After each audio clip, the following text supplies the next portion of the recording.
سلام دوستای خوبم، خوش اومدین به چنل من. امروز میخوایم یه سوال خفن دیگه حل کنیم از معادله نمایی. میریم که با هم راه حلش رو ببینیم. 1/2 ضرب در 8 به توان 3 منهای 1 به توان 2. خب کاری که باید بکنم اول از همه همینه. 2 به توان منفی 1 ضرب در 8. 8 میشه 2 به توان 3.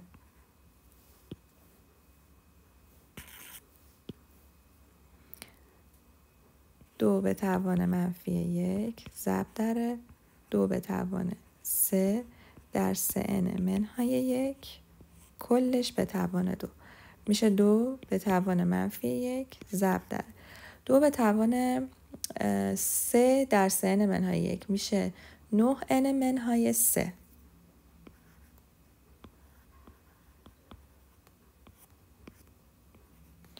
دوباره 2 به توان منفی 1 در 2 به توان 18n منهای 6 و دوباره 2 به توان 18n منهای 7.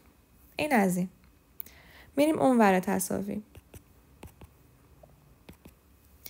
این ور یه 1/4 داریم که میشه 2 به توان منفی 2 در 2n منهای 1 بعد به توان 2. این توان ها و این نحوه اینکه کدوم مقدم تره، کدوم عمل مقدم تره خیلی مهمه که یه موقع اشتباه نکنیم.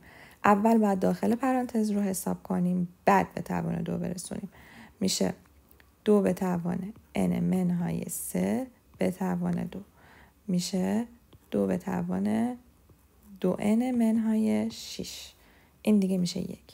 پس اینم همون 2 به توان 2n منهای 6 و از اینجا پایه ها که با هم برابرن توان ها رو مساوی قرار میدیم. 18n منهای 7 مساویه با 2n منهای 6 میاد این ور. 16n مساویه با 1 و n مساویه با 1/16.